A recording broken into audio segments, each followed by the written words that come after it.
Capital Views is sponsored by Northrim Bank, Alaska Oil and Gas Association, ConocoPhillips, and Linden.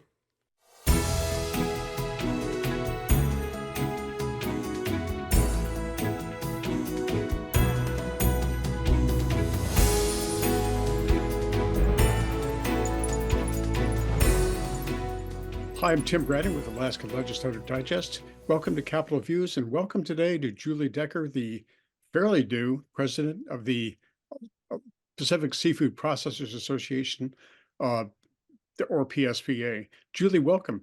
Thanks for joining us. Thanks for having me. I really appreciate the time here.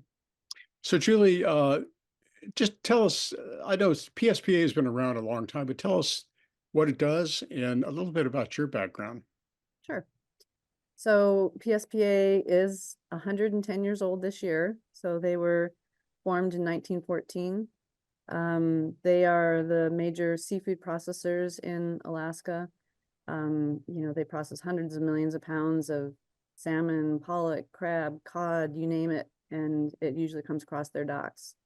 So they're based in, they've got about 30 facilities across Alaska, and just a really important piece connecting fishermen, communities, and markets for Alaska seafood. Well, Julie, these are certainly challenging times in the seafood industry. Can you give us sort of an overview of conditions now and what the outlook is? Why are things challenged? Yeah, and it's a big topic. And actually, I'll go back to your last question just for a sec because I forgot to mention my background. So I live in Wrangell, Alaska, and been there for 28 years and been working in the seafood industry actually for 30 years this year. The first year I came up in 1994 to work in a salmon cannery in Ketchikan when I was summer break from college. So I'm one of those rare dinosaurs that that actually did that for a college job. So I've done a lot of a variety of jobs in the industry, from the processing line worker to deckhand. My husband and I own a 38-foot gill netter out of Wrangell. We commercial dove together in a variety of fisheries. I've worked for medium-sized processors. I've worked for sort of economic development, fishery-related organizations. And then most recently, the Alaska Fisheries Development Foundation for 12 years, which works sort of on research and development issues for the industry. So kind of a broad perspective when it comes to this industry, definitely rooted in rural communities as well. So We've got a lot of hands-on experience. And just speaking of starting in the cannery industry, on the slime line, so to speak, there's a lot of distinguished Americans who got their first college job, including Hillary Clinton, working in. I don't know if I'm distinguished, but I'm in that group of cannery workers anyway. Yeah. Well, Julie, what's going on in seafood and what's the conditions of the industry right now? It's a very challenging time. I can't really overemphasize the economic challenges that we're facing are unlike anything we've seen before. In a couple of ways, it's affecting all fisheries across the board. Typically, when we see a dramatic downturn, it's in a particular species, but this is not the case this time. It's cross species, and therefore, when you look at, whether it's processing companies or fishermen who have diversified, that is not working this time to keep people afloat. So it's challenging for that reason. We estimate that we saw about $2 billion hit to Alaska's economy just in 2023 due to low prices. And then people just have put any kind of maintenance or investment on the side because there's, their cash flow is not there to do it. So it's serious. We are continuing to decline still. We have not hit bottom. So this is a really important time to let people know what we're seeing, what we're expecting.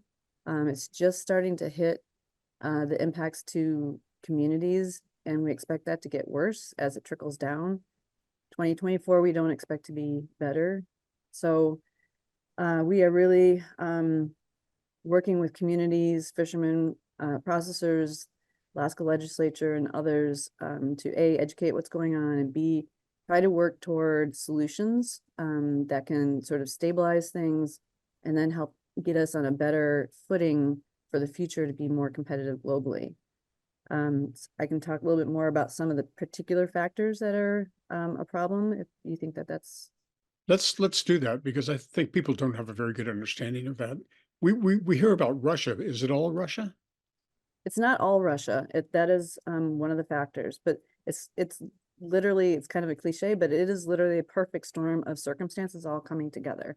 Everything from on the cost side, there's layers and layers of costs that are going up at 20, 30, 40, 50, and sometimes 100%. And so there's layers of those costs increasing. At the same time, you know, we are seeing global conditions that are really outside of our control that are hitting us.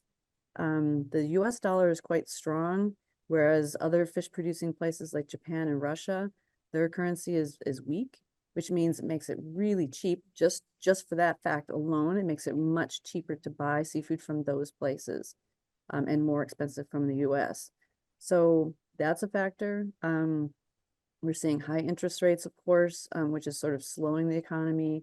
Coming out of COVID, we saw an adjustment. There was sort of an increase in demand in seafood during COVID, but now we're seeing an adjustment back down. So less demand, kind of a softening of demand at the same time that the North Pacific has had multiple sort of positive, strong runs, which is good in the long term. But at a time when you have weakening demand to have increased supply, it's not good.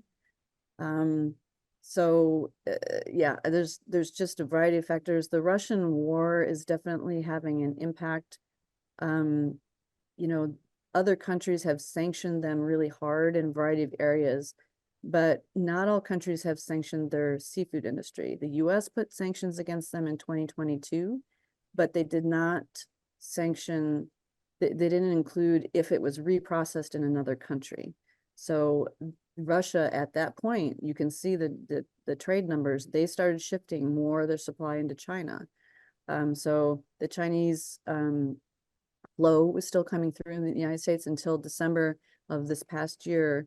There's an executive order to stop that loophole there and block seafood coming from Russia. So that will be a positive later this year, that we will see potentially uptick in prices in the US domestic market and more demand for Alaska seafood to fill that Russian seafood. Well, Julie, all that sounds pretty bleak. Are we able to, I mean, is there something that ASME can do to step into the gap with more promotion? Is there some proposals to maybe put more money into the Alaska Seafood Marketing Institute? Yeah, I think that, you know, people are looking at what's the 3-year plan for really going into the domestic market hard and securing that new found, you know,